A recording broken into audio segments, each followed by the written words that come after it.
The modern country of Israel was founded in 1948. It borders the Mediterranean Sea, Egypt, the Red Sea, Jordan, Syria, and Lebanon in the Middle East. Israel has two conflicting religious groups within its borders, the Jews and the Palestinians. 75.3% of the population are Jewish, and 20.7% of the population are Arab. However, it hasn't always been this way. This region had been Arabic since the 7th century. Large numbers of Jewish people began migration into Palestine in the late 19th century. These people were called Zionists, an extremist minority of the Jewish population whose goal was to create a Jewish homeland. This was in response to increasing anti-Semitism in Europe. At first, this immigration created no problem. However, as more and more Zionists immigrated to Palestine, the indigenous population became increasingly alarmed. Eventually, fighting broke out between the two groups. Hitler's rise to power, combined with Zionist activities, led to increased Jewish immigration to Palestine, and conflict grew.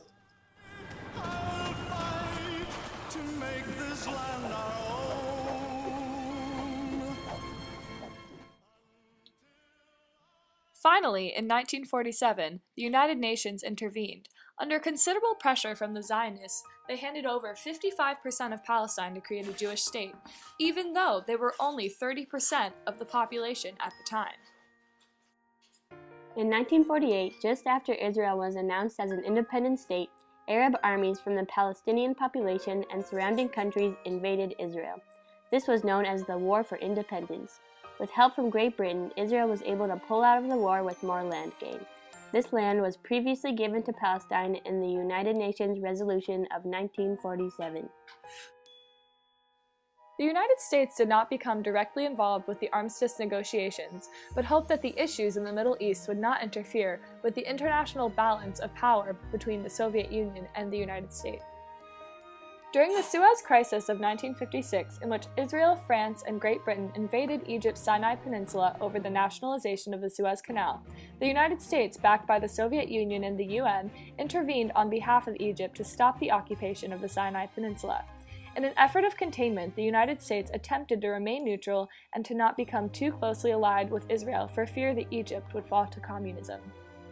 In 1967, Israel conquered still more land. Following the Six-Day War, in which Israeli forces launched a successful surprise attack on Egypt, Israel occupied the final 22% of Palestine they had not obtained in 1948, the West Bank and Gaza Strip.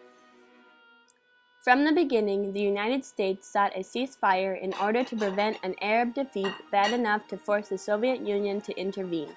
U.S. officials were also concerned about alienating pro-Western Arab regimes, especially after Egypt and several other Arab states accused the United States of helping Israel and broke diplomatic relations.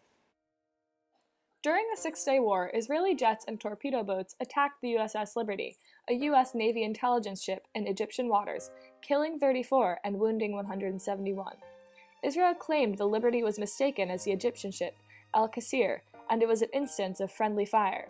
The U.S. government believed it to be a mistake, although the incident raised much controversy and is still believed by some to have been deliberate, as an attempt to elongate the war until the Golan could be won. Egypt and Syria launched the Yom Kippur War with airstrikes against Israeli targets in the Suez Canal and Golan Heights. Other Arab countries aid Egypt and Syria by sending troops, financial aid, and weapons. Saudi Arabia, Kuwait, Libya, Algeria, Tunisia, Sudan, Morocco, and Jordan.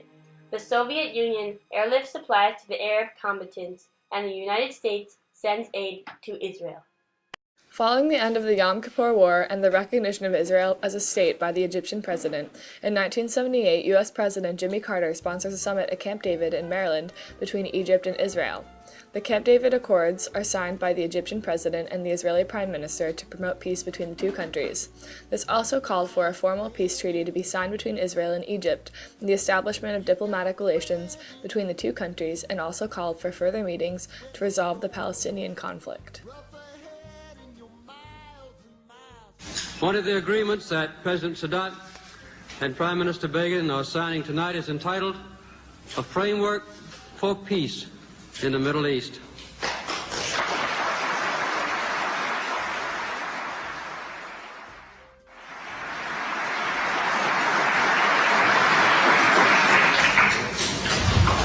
This framework concerns the principles and some specifics in the most substantive way, which will govern a comprehensive peace settlement.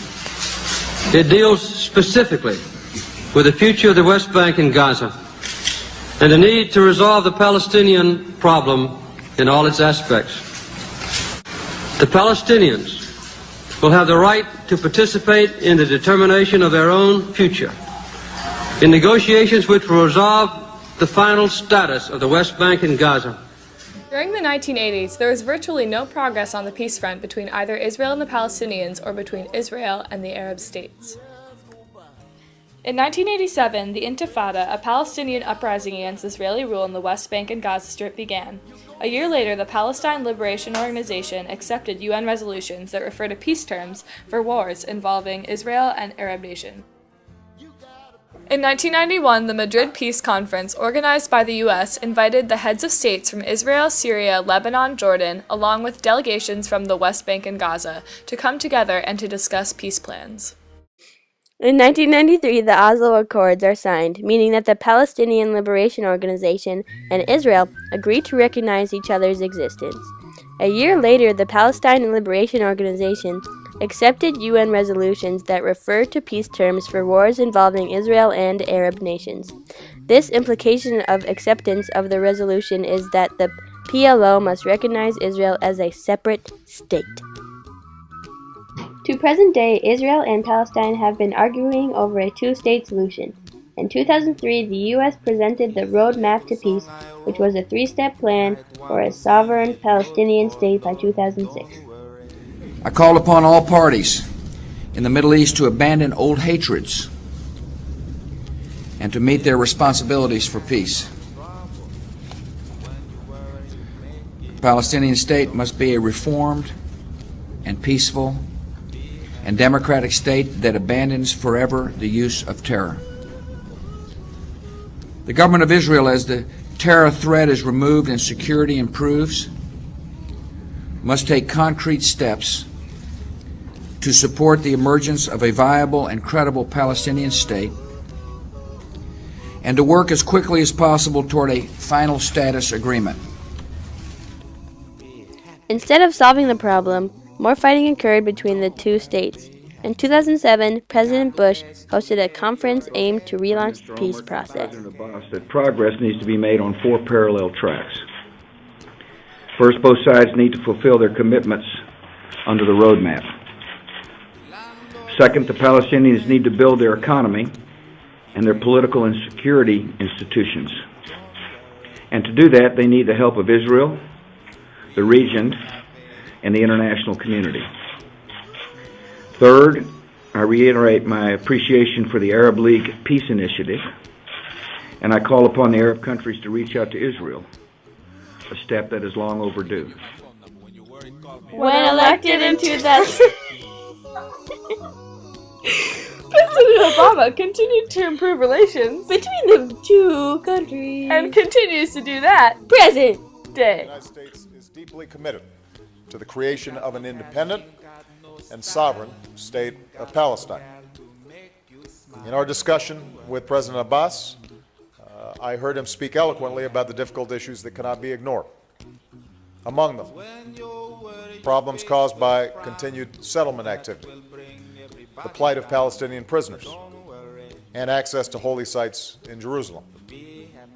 I understand that the status quo isn't really a status quo because the situation on the ground continues to evolve in a direction that makes it harder to reach a two-state solution. And I know that the Palestinian people are deeply frustrated. So one of my main messages today, the same message I'm conveying in Israel, is that we cannot give up. We cannot give up on the search for peace, no matter how hard it is. But I want you to know that I speak to you as a friend who is deeply concerned and committed to your future, and I ask you to consider 3 points. First, peace is necessary. Given the demographics west of the Jordan River, the only way for Israel to endure and thrive as a Jewish and democratic state is through the realization of an independent and viable Palestine. That is true. Given the frustration in the international community about this conflict,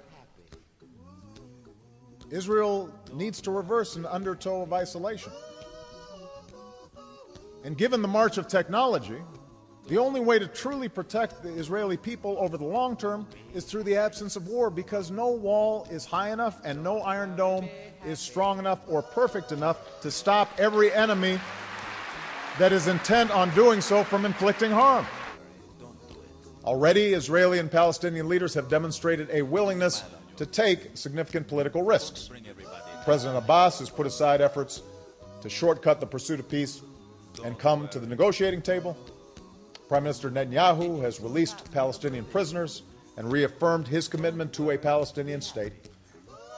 I believe America must remain engaged for our own security, but I also believe the world is better for it. Some may disagree, but I believe America is exceptional, in part because we have shown a willingness, through the sacrifice of blood and treasure, to stand up not only for our own narrow self-interest, but for the interests of all.